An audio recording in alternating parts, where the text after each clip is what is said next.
Hello and good afternoon, everyone. Thank you for joining today's webinar, a kickoff of Voices in Action 2026.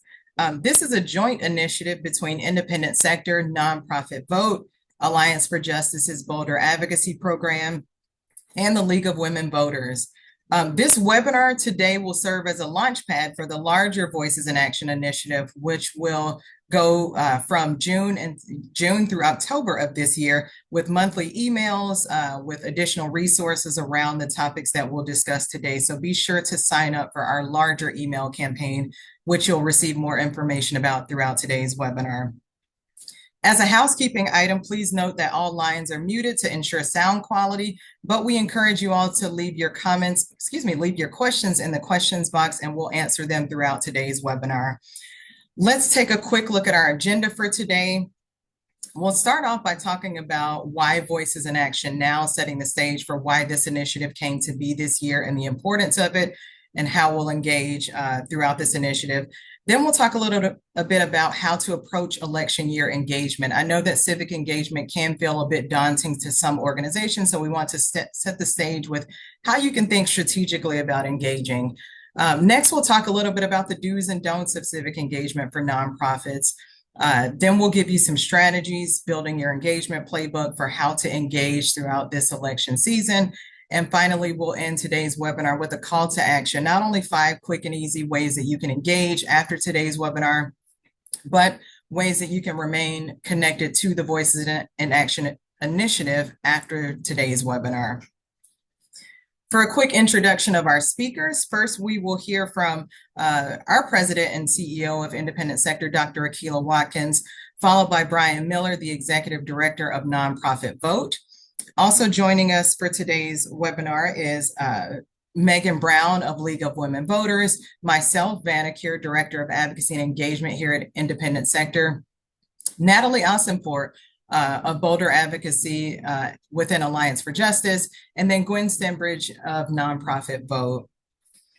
Before we get started, I would like to hear from you all really quickly and see who we have on today's webinar, see what types of experience you all bring to today's webinar. So if you would please take a moment to answer our poll question this afternoon. Which of the following civic engagement activities has your organization engaged with within the past 2 years? And you'll see the options there. There's options for multiple choice.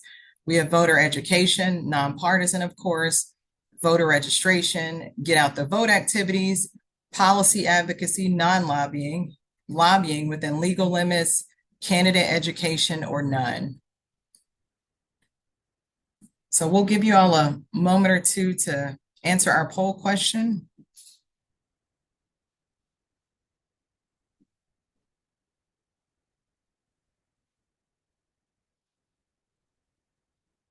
All righty, let's see what we have here.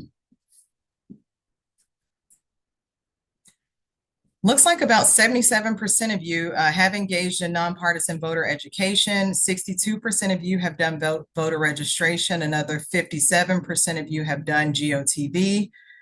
With advocacy, non-lobbying, also 62%. Lobbying at about 30%, and candidate education, those two being the lowest, lobbying and candidate education at around 30%. So thank you all. We've got 8% of you who have done none. So thank you all for taking a moment to answer that. So without further ado, I will turn it over to Dr. Akilah Watkins to get us started this afternoon and talking about why Voices in Action Now. Akilah? Thank you so much, Vanna. Hello, everyone, and good afternoon, and thank you to Nonprofit Vote, the League of Women Voters, and the Alliance for Justice for working with us to launch this critically important initiative. I also want to acknowledge the nonprofit leaders joining us on this call today. Maybe you already have launched a voter engagement program and are looking for additional resources and guidance. Maybe you're still exploring whether you have the capacity to build out your own programs. Wherever you are in the process, I want to thank you for showing up today. This moment, especially in light of what has happened over the last week, it is critically important that we create stronger alliances around advocacy. I'm sure my colleagues will expand on this further, but voter support is not an all or nothing proposition. Whatever your capacity is as an organization, there are things you can do to help boost civic engagement in your community. Big or small, your contribution will make an incredible difference. In the wake of last week's SCOTUS decision and efforts by the Trump administration and Congress to pass the SAVE Act, that contribution is even more vital. The Voting Rights Act was enacted as a remedy to a century of laws blocking Black Americans and other historically disenfranchised communities from exercising their fundamental right to vote. And with that vote, elect representatives attuned to their needs. This law was a product of decades of civic engagement and community organizing. Work that could not have been done without the many churches, student groups, and other charitable nonprofits that offered space, resources, and opportunities for collaboration. Nonprofits have stood strong against attacks on the right to vote. As long as barriers to the ballot box have existed, nonprofits have helped shape our neighbors overcome those barriers through voter registration, education, and outreach. To get an idea of public opinion on nonprofit voter engagement, Independent Sector commissioned polling in April 2026, asking over 3,000 Americans to indicate their level of support for different types of nonprofit voter engagement programs. The response was overwhelmingly positive. Americans want nonprofits registering and engaging new and existing voters, and that margin of support is massive. But while Americans clearly want nonprofits registering voters, the Trump administration and some in Congress have indicated they do not. The SAVE Act, which is supported by the White House and has passed the U.S. House, would make it impossible for nonprofits to register their neighbors to vote. This is a red line for us here at Independent Sector. Thankfully, we know that this is not what the American people want. Here are some key takeaways from the polling data. 8 in 10 Americans agree that nonprofit organizations should have the right in helping people in their communities register to vote. 81% of Americans agree that nonprofit organizations should have a role in helping people in their communities find information about election dates and polling locations, including at least 82% of Democrats and Republicans. 7 in 10 Americans agree that nonprofit organizations should have a role in helping people in their communities get a ride to the polls. And 85% of Americans agree that nonprofit organizations should have a role in helping people in their communities learn about issues impacting their communities. 8 in 10 Americans agree that nonprofit organizations should have a role in helping people in their communities learn about candidates' positions on issues impacting their communities.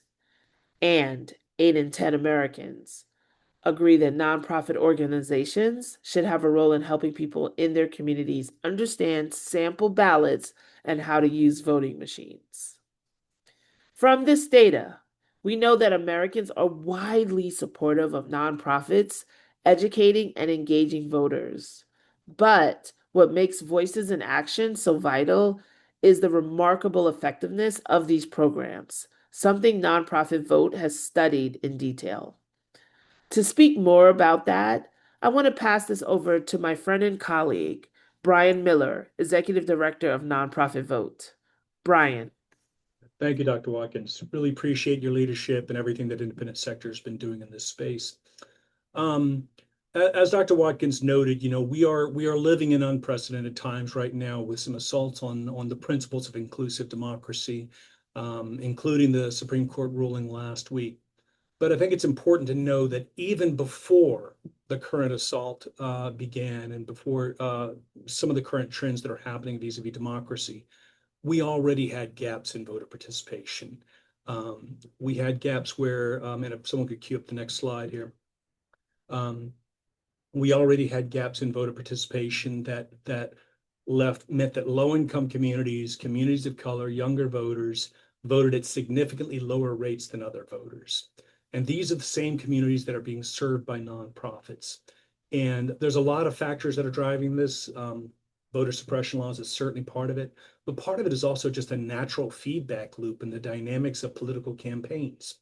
Because if we rely, and we largely do, on political campaigns to contact voters and get them to the polls, their goal is not to foster an inclusive electorate. Their goal is to win an election.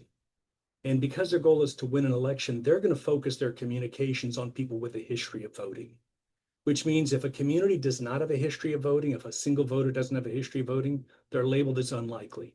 The campaigns don't contact them. The campaigns don't contact them, probably no one else does. They don't vote. And once they don't vote, they're labeled as an unlikely voter, and this cycle keeps repeating itself. And this is the negative feedback loop that nonprofits have the capacity of helping voters break out of. Again, we have the trust, we have the long-term roots in the communities that we serve, we have cultural competency, we have, we're the place where you go to drop off your kid for after-school day programs. And if you can cue up the next slide, we did a study a few years back where we analyzed a few thousand voters that were engaged at nonprofits across multiple states to see how did those voters vote relative to other voters. And the first thing we noticed is that no big surprise, kind of like that feedback loop, the people that nonprofits were most likely to engage were more likely to be younger voters. They were more likely to be low-income voters. They were roughly twice as likely to be communities of color, and so forth. But even more, the power of the nonprofits when they engage those voters is notable. We saw a 10 percentage point boost in turnout among voters that were engaged by nonprofits relative to voters, comparable voters in the same communities. Basically, 56% of our communities voted as compared to 46% of comparable voters. But when you drill down to some of the voters that are most often left out of the process, the gains were even bigger. We basically had 12 to 15 percentage point bumps when you looked more narrowly at communities of color engaged by nonprofits versus communities of color in the same communities, low-income voters engaged by nonprofits versus low-income voters in the same communities. So we know it works. And then I think as Dr. Keelan noted Dr. Watkins noted a moment ago, 80% of the public believes that nonprofits should be offering voter engagement resources, helping their communities vote. You can cue up the next slide. Unfortunately, the data that we're seeing is that only about, and I should say only, this is actually a high number. There's a few different studies that have shown this. This is another data point that we looked at where roughly 29% of nonprofits are doing civic engagement work, such as nonpartisan voter registration and GOTV work. That's from the Nonprofit Finance Fund.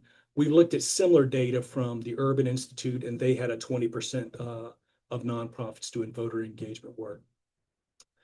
So we know the number is somewhere in that range. It's going to vary depending on how the question's asked. But what both of these surveys showed is that when you drill down further to nonprofits that are serving low-income communities, nonprofits that are serving communities of color or younger voters, they're more likely to do the voter engagement work than the broad average. And when you drill down to nonprofits that are specifically led by people of color, the gains go even higher. So, and it's in a way, it's not really surprising. If you're working with a community that you know is being shut out of the process, you're more likely to step up and be part of the solution to help them find and exercise their voice in doing this work. And so that's really what we try to do when we come at this work as nonprofit vote, is helping nonprofits across the country understand their unique role in promoting voting, in promoting an inclusive democracy. First, the parties aren't going to do it. The candidates aren't going to do it. They're trying to win an election. It's up to us to make sure the communities that we serve have a voice at the table. It's up to us to make sure the communities we serve know how to get registered, know how to learn about early voting opportunities. And when we lean into that, we can have a tremendously positive impact on voter turnout among those communities that we're working with. So yeah, and with that, I think I'm going to turn it over to Vanna. Yes, thank you, Brian, and to Dr. Watkins for setting, the stage and the context for why this work matters so much. We see through the data that not only is there public support for nonprofits engaging in election year work, but that there's a great impact after nonprofits are engaging their community members. We see it through turnout. And so thank you all for that. Before we get into the how and sort of the strategies around election year engagement, I do want to spend a few minutes just grounding us in how to think about this work before we get into those specific strategies. And I will say the independent sector will provide more resources throughout the Voices in Action campaign around just strategy around how we engage candidates. But I wanted to take a few moments just to talk through how you should be thinking about election year strategy. And if we'll move along to the next slide here. The first thing I'll say is that, election engagement shouldn't be treated as a one-off activity in your organization's work. It's part of a broader continuum of your overall advocacy strategy. You can see there through the chart that I've got, one way to look at sort of this election year strategy and how it ties into your larger advocacy strategy, starting with voter engagement, which we're talking about here today, just basically making sure people have the information they need and the access they need to participate during election year, making sure they understand how they should be participating. But it doesn't stop with voter engagement. From there, you've got issue education, helping people understand how the issues they care about, how they're seeing, how what they're seeing in their day-to-day life translates to public policy decisions. From there, educating candidates, making sure those people who are running for office understand your community's priorities, making sure those people understand the work that your organization does on a day-to-day basis, making sure they understand how public dollars are utilized within their community through organizations like your own. And then most importantly, it doesn't end on election day. When you think about your election year strategy, when you think about your midterm strategy, it leads into accountability, continuing those relationships that you were able to build throughout the election season and making sure those commitments turn into actions and that your issues remain a priority as Congress takes shape, as the state legislatures take shape, as your local city council takes shape. And so when you look at it that way as a continuum, it's not something that you just do during election cycle. It's a part of how you build influence over time. And we know that organizations that treat this as an infrastructure and not as a moment or a one-off situation tend to be more effective over time. They're not building relationships and starting from scratch every election year. Those relationships are ongoing. The relationships are built before candidates ever set foot in office. So I wanted to ground us in just thinking about election year strategy as a part of your overall advocacy strategy. Along with that, election year strategy should also be thought of through the lens of your mission. And if we go to the next slide here, making sure that your engagement remains mission-centered. The goal isn't to do everything. I know that we'll present several strategies on today's webinar. You'll get several emails from us talking about the different strategies to engage. But we want to make sure that you were thinking about doing what makes sense for your respective mission at your organization. And a helpful way to approach that is through the very simple filter that I have here on the slide for you to decide how to engage and what to engage in. And the first question that I think organizations should be asking themselves is very simply, does this activity or strategy deepen our trust with the communities that we serve? That's ultimately what we're all here for. We're mission-driven organizations. And if it doesn't strengthen those relationships, that specific strategy or engagement, that activity that you're thinking of might not be the right fit for your organization. Something else to consider is, does this strengthen our credibility as a nonpartisan voice in the community? Trust is very critical in the civic engagement space. And so you want to make sure that not only are you positioning community members, positioning voters to have information about elections and to engage, but you also want to make sure that you remain partisan and your voice is strengthened through that lens of nonpartisan engagement. And then lastly, does it build relationships that last beyond election day? Because that's really where the long-term value is in those relationships, not only with candidates and folks who are running, but with community members. The trust that not only are you providing, services year-round, day-to-day services, but that you are a trusted place to go for accurate and truthful and legal election year information. I know that oftentimes organizations can feel pressure to do a lot. But just at the end of the day, alignment really matters more than volume when it comes to election year engagement. When things are clearly connected to your mission and values as an organization, it comes off as more authentic and ultimately more impactful. Like I said, as a part of Voices in Action, independent sector will be sharing more resources around just how you think about things strategically, how you talk to legislators about issues pertaining to the sector. So if you haven't already, register for our Voices in Action email campaign after today's webinar. Please make sure you do that so you can get access to these resources. Now that I've kind of set the stage with how you should be thinking about how you step into this and how you engage this election year, I want to turn it over to my colleague Natalie Ossenford from Alliance for Justice's Voter Advocacy Program to talk us through how to do this work legally. So Natalie, I'll turn it over to you. And thank you so much for that introduction, Vanna. And of course, thanks to all of you for joining us on this webinar today. Wanted to kind of set the groundwork here by going over some basic rules that nonprofits need to know as they pertain specifically to election season advocacy, because we are right in the midst of a very contentious midterm election season right now. And so the one thing that I think everyone really needs to know is that while there are restrictions related to how nonprofits can engage in election season advocacy, and those are particularly important for 501c3 organizations, there are also a lot of things that nonprofits and C3s can do lawfully within the election space. And so the basic rule, which you're going to see on the next slide here, is that 501c3 nonprofit organizations are prohibited from supporting or opposing candidates for public office, which effectively means that everything you do as a nonprofit, as a 501c3, needs to remain nonpartisan. So what can't you do? Well, you shouldn't be going out endorsing candidates. You shouldn't be going out telling people to vote for certain political parties in an upcoming candidate election. That would be a clear violation of the 501c3 tax code rules. But you can engage in nonpartisan election season activities that are not geared towards getting certain candidates or types of candidates elected to public office.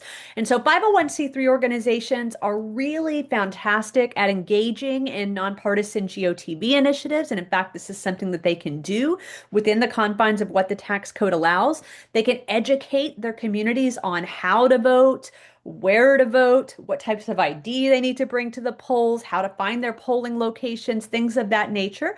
Again, has to be done in a nonpartisan way, so you can't simultaneously tell people who to vote for when they get to those polls, but you can educate them and really motivate people to show up to the polls and to actually participate in the democratic process.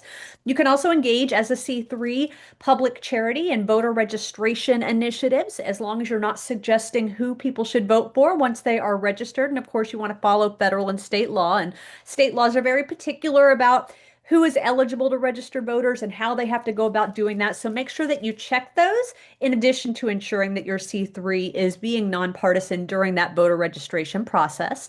You can, of course, as a C3, host nonpartisan candidate debates, nonpartisan candidate appearance forums, that type of thing. You do have to offer equal opportunity to all candidates across political lines. And so you can't really focus on, for example, emphasizing or displaying certain types of candidates that you might prefer. You've got to provide broad education about the candidates. And so at Alliance for Justice's Boulder Advocacy Program, we have hundreds of fact sheets to talk about all of these different types of activities if you want to dive in more depth. But again, the good news is that you are allowed to engage in nonpartisan candidate education campaigns and also voter education campaigns through nonpartisan candidate debates and forums. Of course, you can educate the candidates themselves. And, obviously, if candidates are going to be elected, some of the candidates are going to be elected and they're going to make very important decisions that relate to your nonprofit's mission. And so one thing that we recommend C3s consider, especially if they're very, mission driven and have very specific issue advocacy campaigns that they're working on, educate the candidates about those issues so that they can make informed decisions once they are elected, if they are elected. Now, again, that has to be done in a nonpartisan way, so you have to offer it to all candidates. You can't create new information or do research for a candidate because obviously as a C3, you want to avoid campaign contributions. But again, this just a small sampling of the types of activities that 501c3s can engage in while avoiding partisan electioneering. So again, can't support or oppose candidates, but absolutely can engage in nonpartisan election season activities. On the next slide, I just wanted to go over a little bit how the IRS thinks about 501c3 engagement in election season advocacy campaigns. And we have a really comprehensive guide called The Rules of the Game, a guide to election-related activities for 501c3s. And so if you are interested in diving in deeper, feel free to snag a copy of that. It's really geared towards C3 public charities as opposed to private foundations, but very relevant for most of you in the room today. But the long story short is that the IRS is going to use a facts and circumstances test to determine whether a communication or activity is truly nonpartisan, in other words, within the bounds of what C3s are allowed to do. But that facts and circumstances test does look at things like timing and context. And so you want to think about how you're saying things, when you're saying things, especially the closer in time that we get to primary elections and, of course, the main event here in November. So facts and circumstances that could potentially lean nonpartisan and be a little bit less risky are, not referencing candidates and parties, targeting based on neutral criteria, so not targeting certain communities based on how you think people will vote for candidates on the ballots, but perhaps you target a community because it has a historically low voter turnout. So you need to use those neutral criteria to remain nonpartisan. You want to make sure that if you're commenting on issues, that you have a track record of working on those issues, that they're really mission aligned, because these are all things that can help to demonstrate a nonpartisan purpose with your activities. But again, feel free to dive into more depth on many different types of activities and how C3s can stay nonpartisan by checking out that Rules of the Game guide. We also have one more resource that I just want to highlight on the next slide before we have a little bit of time for questions here. And that is going to be our election checklist for 501c3 organizations. And again, if we can go to that next slide, there we are. This is a really helpful guide. If you just hop on Google and type in election checklist for C3 public charities, Alliance for Justice, you'll be able to find this, but we will also in a follow-up email and throughout the course of the Voices in Action campaign include resources like this. But what it does is it lists out permissible election activities. It links to fact sheets that we have and best practices around how to keep those specific activities nonpartisan. So that's a really good starting point in addition to that Rules of the Game guide. But again, main takeaway here is that 501c3s have a very critical and important role to play in election season. Can't support or oppose candidates, but can do a lot more and can definitely work to get out the vote and to register voters as public charities. Just be mindful of the laws. So with that, I'm going to kick it back to Vanna, find out if we have any questions, and we'll go from there. Great. Thank you so much, Natalie. I know that the do's and don'ts can set us straight, but it's always helpful to hear from you all with some of those resources. And of course, we'll include a lot more on the do's and don'ts, specifically talking candidates, specifically talking voter registration throughout the Voices in Action campaign. We do have a couple questions, and I'll make time for just one question. We'll do more questions at the end here. Natalie, are the guidelines similar for libraries that are formed as a special legislative district, not a 501c3? So those guidelines are really going to be state and local municipality specific. So I would encourage you to check those laws. The guidelines that I was just referring to are the ones that apply specifically to 501c3 public charities. Great. Thank you, Natalie. And please keep your questions coming. Like I said, we will circle back for more questions at the end here, but I want to sort of flip the switch a little bit and start to talk about engagement strategies for nonprofit organizations. And so to do that, I want to bring on Gwen Stembridge from Nonprofit Vote to get us going. And then after Gwen, we will hear from Megan Brown from the League of Women Voters. So Gwen. Thank you so much, Vanna. Yes, I love how all of us organizations are really just working together on this. You get your do's and don'ts from AFJ. You get the inspiration and the connection here from IS. And so we'll take you to the next step here, which is, what does this actually look like? What are those next steps? So on this next slide, just wanted to let you know we are celebrating 20 years of supporting nonprofits with the tools and resources that you all need to engage voters and engage your community in voting. So got a free resource library with a bunch of tools, a national webinar series. We've got lots of stories and examples of organizations doing this, in addition to custom toolkits and trainings, and National Voter Registration Day as well. And so on the next slide, I've got some examples. I won't go through every one of these examples, but they all come from a question that we get a lot that you all might also be asking, which is, what does this even look like? How do I start? What if I don't have very much capacity? What if I'm an all volunteer run organization? Or what if I'm a little department at a larger organization that doesn't have the budget to do this, or doesn't really have, capacity in that way? And so my answer is always that there is no shame in starting small.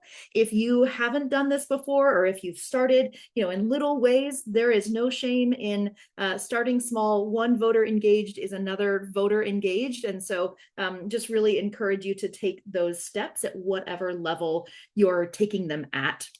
But we have some examples here of, if you're a smaller capacity organization, you can do really simple things like emailing your staff and board and your volunteers about voting and about how it connects to your organizational mission, right? If there are decisions being made by your city council about zoning in relation to housing, and you're an organization that supports people with housing, that's related, right? Your community should be voting and should be having a say in the decisions that are being made that impact them. So you can have an email or some communication that really helps to make those connections with voters so that they feel invested and more powerful, honestly, when they're going to the polls. You can do simple things like amplifying information from your local board of elections. You can amplify that on your social media. You can send out an email newsletter. You can copy and paste, information directly from that board of elections or from your Secretary of State or other elections office to your community. You don't want to amplify that from a campaign or from something else, as Natalie was saying, but from those nonpartisan sources, absolutely. You don't have to reinvent the wheel here. You can keep it simple and keep it really direct to engage folks. It doesn't have to be complicated. Some of the things in kind of the medium capacity, if you've got a little bit of capacity, or maybe last year you were in that smaller capacity category, but now you want to try some other things, you could print some bookmarks. I saw somebody mention that they are at a library. What about a bookmark with some election dates or business cards with just, here is your date for when you need to, request your ballot. Here's the voter registration date. Here is just election day. Sometimes just remembering election day is really key. And if you can get that over to folks so that they start to think about, oh, Tuesday, what else do I do on Tuesdays? Oh, I'm going to have to vote before I go pick up little Johnny from football practice, right? Start to just think about those things, or really get into the practical every day. So something simple like a bookmark or business card. I've seen organizations add a card to a lanyard that they carry around, that their staff carry around, that maybe has a QR code on it. There's lots of simple ways that you can just incorporate this into the work that you are already doing as a nonprofit. You can also do things like host a lunch and learn. If you already have some kind of educational programming going on, you can invite maybe a former legislator or maybe someone who is an expert in your field. You can even invite your local elections office to come to your organization. Maybe they bring a voting machine with them to help build that trust between the community and the process of voting. Because as we've talked about, that our democracy only works based on that trust. And nonprofits, you all speak the language often literally and figuratively of your communities. And so you can really make that connection. I always have to give a shout out to our friends at National Voter Registration Day because they will equip you with a whole bunch of swag, fun posters and stickers and all kinds of things for doing an event on National Voter Registration Day, which is September 15th this year. And then if you have a larger capacity, if you are an organization who says, all right, we are on board, we're ready to go, then you can do something like host a local candidate forum, maybe with other nonpartisan organizations. Like I said, maybe you're a housing organization, you want to work with some others, you want to work with somebody in food service. Maybe you want to, it's a bunch of arts organizations want to get together, and just ask your candidates that are running in your area what they would do around the issues that matter to you as an organization and to your community. You can also invite those candidates to take a tour of your organization. A favorite example I've seen is Habitat for Humanity will sometimes invite candidates to go to a build site. Gosh, there's nothing like learning about a candidate when you're beside them with a hammer in your hand, right? So you can invite candidates to do that kind of thing, and really incorporate this not just as a thing you do a few months before the election, but really throughout the year. If you want to talk about elections and voting and our democracy, it's not something that just happens in the few months before November. It's something that happens after November, after folks are already elected and moving into their positions. So just those are lots of ideas and ways to think about this work that may be a little bit outside of the box, and we're happy to brainstorm further with you as well. On the next slide, I'll just give you a couple of steps here to think about as you're building out your plan. And we've got a bunch of resources related to this that will go to you in these emails. So please do sign up for that email list. But the first piece here is you want to assess your capacity. You want to identify, okay, which of those categories are we in? You want to get buy-in from your leadership, right? From your board. You want to make sure that folks are on board, that they understand how this is going to benefit not just the community, but the organization. So you want to assess that capacity, maybe find partners to do this. You don't have to do this by yourself. Collaboration is key. The B of this is to build that basic knowledge. So you want to know what those state election rules are. It varies state by state, and a lot of those have changed over the past year. So you want to get to know what those are. We partner with National Voter Registration Day and the Fair Election Center on some state by state guides. So you'll want to check those out when they come out in July. And then you want to create a plan. Start simple, but do set some goals and maybe some stretch goals to see what you could accomplish, because I bet it's more than you think you could. And then the D of the ABCDs here is to go ahead and add those dates to your organization's calendar. Really think about and build an intentional strategy for how you're going to engage that community. And then for the next steps, just know that all of us organizations are here to support you.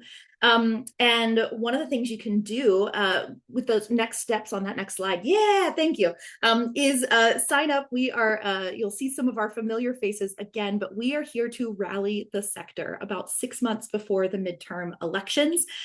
You'll see our friend Dr. Watkins again, and some others from National Council and United Philanthropy Forum. But join us on May 20th to really rally toward the midterms this year. We are excited. We are feeling celebratory of the 250th anniversary of the United States and our 20th anniversary. So please do join us that day. We've got all kinds of resources we'll send you, and just know that we are here to support you.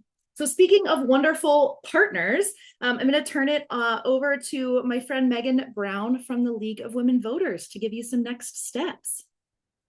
Yeah, thank you, Gwen, and thank you everybody for being with me and us today. This has hopefully been very inspiring and very impactful and helpful as we're kind of moving through this really pivotal election cycle.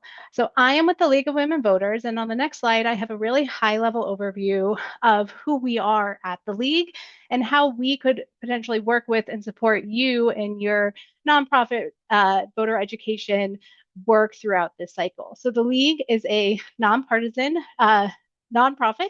We've been around for 106 years. We have been working in the election world for 106 years. So this is our bread and butter. This is what we do. This is what we do each and every year, odd years, federal election years, every single cycle.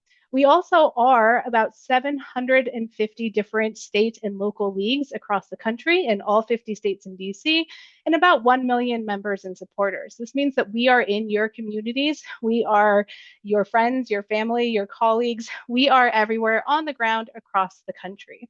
And the work that we do is really voter education and voter mobilization specific. So we are working on all of the voter education work that we just heard about. We do voter registration, voter mobilization, like the get out the vote work to ensure people get to the polls. We work on voting rights and voter protection. And one of the resources that I'm going to spend a little bit of time talking to you about today is our vote411.org resource. So on the next slide, this is our voter education resource. It was started in 2006, but this is actually the League's second online voter education resource. We actually had a website starting in 1999 that had all of the voter education information the voters needed to cast their ballot. So we have been doing this work for a very long time in the online space. But Vote for 11 is what we call our one-stop shop for election-related information. We have reached tens of millions of voters in all 50 states and DC, and it provides voters with literally everything that they need to successfully cast their ballot. We are really proud that this is available in both English and Spanish. So for the voters who prefer Spanish language information, we have that information for them in language and words that they can understand. And we are desktop and mobile friendly. The number of times I hear people get email from people at the polls saying, hey, I'm on your website right now, thank you so much, as they're on their phone making their voting plan and determining who they're planning to vote for once they get through that line. It's really great resource to have kind of for those last minute voters. On the next slide, I talk about kind of the resources that we have on Vote for 11. So you've just heard, that voters and people in America think the nonprofits should help the voters learn about their voting machines, learn about their polling location, help them register to vote, find out more about candidates and issues. We have all of that information, again, for all 50 states and DC available on Vote for 11. It's an easy resource for nonprofits and other organizations to share with their communities and share with their colleagues and share with their families because we have all of the information in one place. We do have a nationwide voter guide where we contact candidates and ask them questions on the issues most important to the voters in each individual community. And we allow those candidates to answer those questions in their own words because we believe that how the candidates decide to answer these questions and decide to talk to the voters in their communities matters and shows the voters where the candidates will stand on these issues. But we have a ton of other information like polling places, an online registration tool, state-specific voting rules. So these are going to be the state-specific issues like what ID do you need to register? What ID do you need to vote? What time off is required and allowed in your state so that you can go vote. There's a ton of different election rules that all vary state by state. So we have all of that information available in one place and much more. On the next slide, I'm going to be going into how you can use Vote for 11 to combat mis and disinformation. In today's election world, we hear a lot of different things, and voters are oftentimes confused about what the rules are, what the current deadlines are, what the current processes are. And so making sure that we have a trusted resource that has been available for decades is really key in ensuring voters feel like they know the current rules for their state and they feel empowered to go cast their ballot in each and every election. So ways that Vote for 11 can be used to combat this mis and disinformation that we are hearing is that it's a really quick and easy way to fact check election dates, registration deadlines, polling locations, all of the state-specific rules is all available in one place. If you hear a question around, the Louisiana primary election changing, we have that information kind of up to the minute, accurate information on the website. So it's really easy to fact check and see what the rules are currently in place. You also have ready access to candidates and their stances on the issues that are important for the voters in their community. You can help build trust in our election process by just sharing the key facts. That's what we have on Vote for 11. We have your election date. We have your registration deadline. We have what the rules are in your state, just stated plainly for everybody to understand and makes it easy for voters to know what they need to do to cast their ballots. And it only provides the current rules and debunks the false information about voting rules. So we get a lot of questions about, what is required ID needed to vote and around the SAVE Act, or, what elections are coming up, or when did elections move, or all of the things that kind of are constantly in flux as we move throughout the cycle. We only provide the current election information so voters know that they can come to our resource and find the information that is applicable to them today in their state. And it is an adaptable resource that cultivates trusted messengers in various communities. So that is you all. You are the trusted messengers in your communities.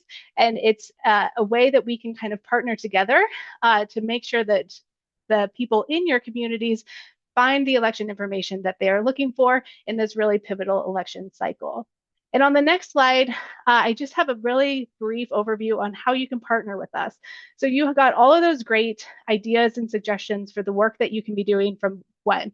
And those are all fantastic, small, medium, and large lifts for you and your organization. But if you're interested, us at the League, we always love to partner with other nonprofits and other organizations on this election information resources for your communities. So we've been doing this for 106 years. We are happy to share our resources and our know-how in a variety of ways. One of those ways is that we have what are called white label co-branded Vote for 1-1 homepages. So basically these are a resource where you can have your logo and your brand colors on our Vote for 1-1 homepage, and then you can share that with your community so that your community has access to all of the information that is available on Vote for 1-1 as kind of a co-branded partnership. If you're not interested in the kind of website side of thing, the League is always interested in co-partnering in debates and forums and doing the registration work and all of those resources that Gwen provided you. We are more than happy to work with you. Like Gwen said, we all are on this presentation, are all happy to work with you all to make sure you are successful in educating voters in your community this election cycle.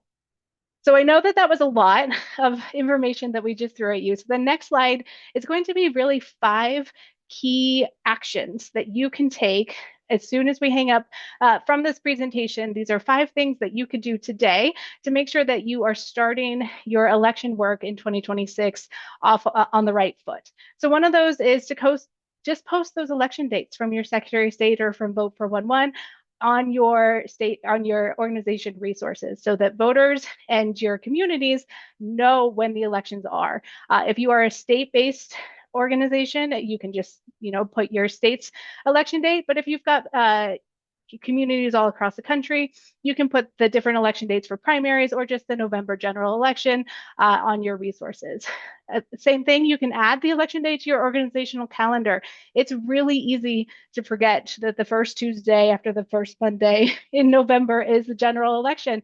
We have a lot of things going on as a community, and just having that on your calendar makes it easy for people to be able to make their voting plan, which leads me into the next piece. That you should encourage your staff to make their voting plan. Research has showed us that if voters have planned out how they're going to vote, is it going to be absentee, early in person, early by mail, in person on election day, if they've decided who they're going to vote for by going through their candidate information, and if they have shared their plan with others in their community to make it kind of a social event, they are more likely to turn out to vote. So encouraging your staff to make your voting plan is a really quick and easy way for you to increase that turnout in each and every election in your community.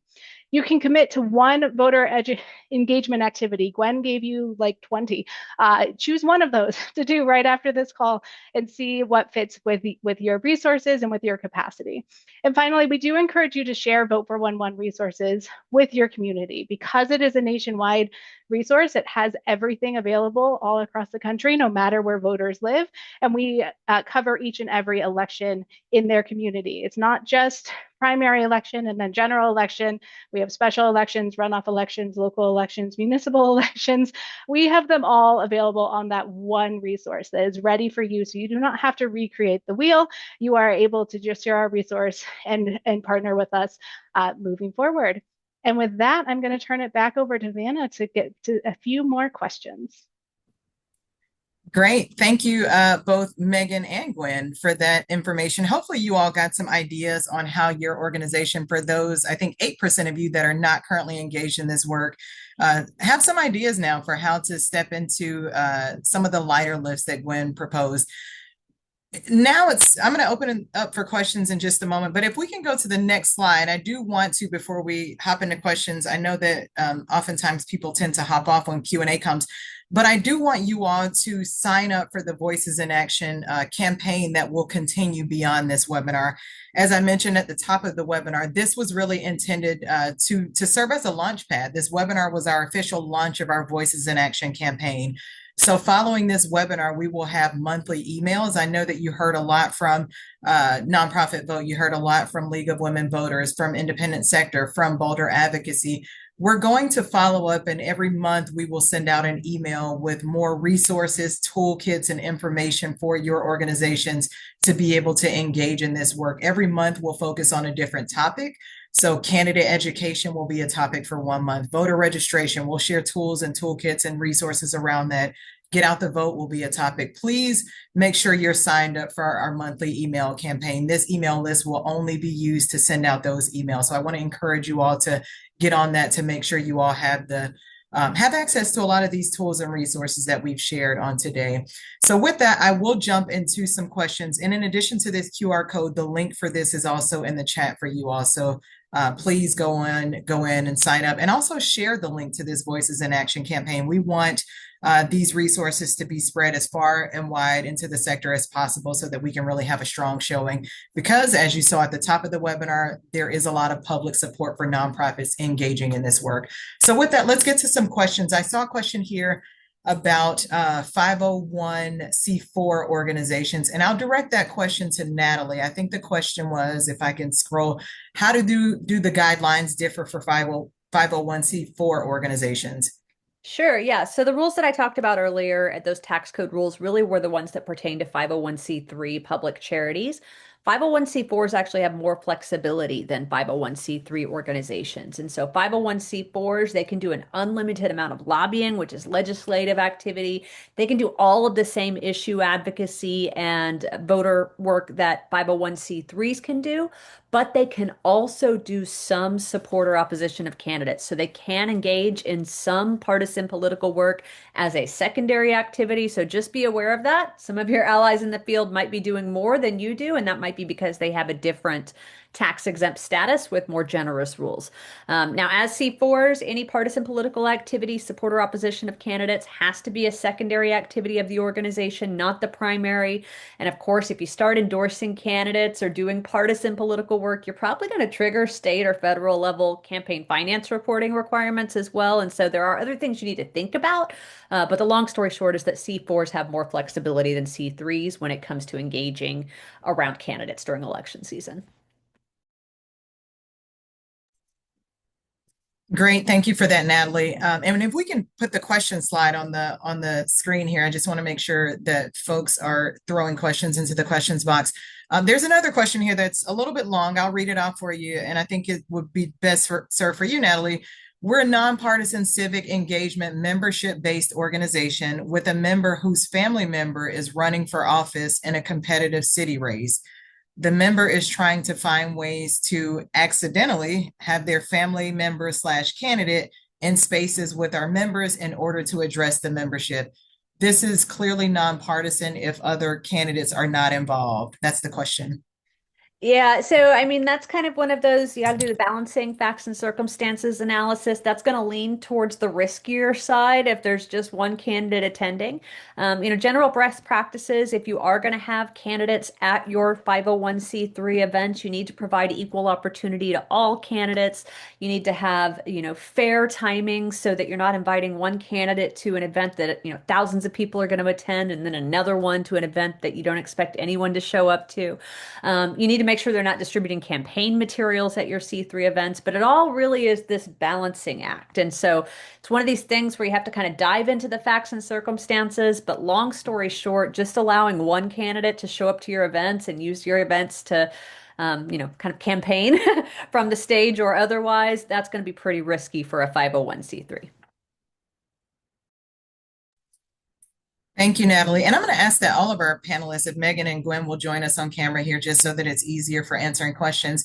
Megan, there's a question here about Vote 411. How do we partner with Vote 411? And the short answer to that is to join the Voices in Action campaign. But Megan, if you want to speak to that more. Yeah, thanks, Vanna, and thank you for that question. It as I was going through my presentation, I was like, I should put some contact information. So other than joining the Voices in Action campaign that we're talking about here, if you have specific partnership requests and interest in the Vote for 11 resource that I talked through, you're more than welcome to send me an email. My email address is just M as in Megan Brown at lwv.org. And I'm happy to kind of walk through that process and see how we can best fit in terms of the Vote for 11 partnership option with the website itself, and or just league broader engagement in all of your voter education work this cycle. Great, thank you, Megan. And yes, to the person that is asking if these links will be sent in a follow-up email. So we will send out a webinar follow-up with some of the links that we discussed here. But then also, like I mentioned, in our ongoing Voices in Action campaign, the issue-specific emails will have a lot more resources for you all there. Another question about the inclusion of 501c4 and other kinds of organizations in the email campaign. I know that Boulder Advocacy will have a lot of those resources for C4s and others, but I'll let Gwen, you can speak to, sort of if your resources include C4s and other types of organizations. Sources mostly include information for C3s. So we usually rely on our friends over at Alliance for Justice and Boulder Advocacy. We partner well on those things. So yeah, mostly there for C3s.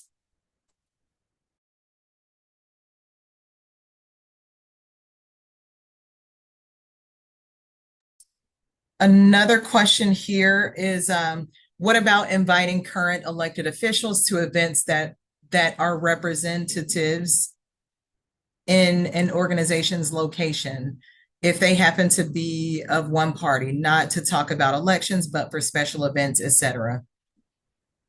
Yeah. So now, go ahead. So I was going to say, I think that's a line. Yeah. So there's definitely a distinction between hosting candidates in their candidate capacity at your events, and that's, the situation where you have to have equal opportunity, et cetera, to make sure it remains nonpartisan. If you're hosting people in their official capacity as existing incumbents that are already kind of elected to office, you do want to make sure that they avoid talking about the election. You don't want to suggest to people, who they should vote for if that person happens to be running for office. But there are ways that you can do appearances by public officials unrelated to the election, unrelated to their candidate capacity, in a nonpartisan way as well. We've got fact sheets on that, of course, too, and I think they'll be probably included in one of the follow-up Voices in Action emails.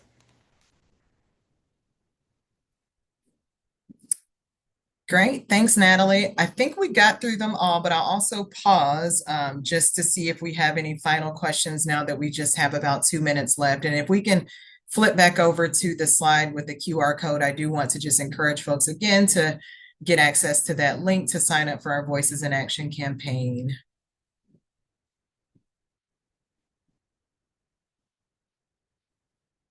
And I know that we had an earlier question that was answered in the chat, but I will speak it live here. Someone was asking about recording this. The webinar today will be recorded. We'll put it on actually the landing page where you go to sign up for the Voices in Action campaign. So feel free to share this session with your networks. It will be recorded live. And again, those emails will contain lots of resources that you can share out to people.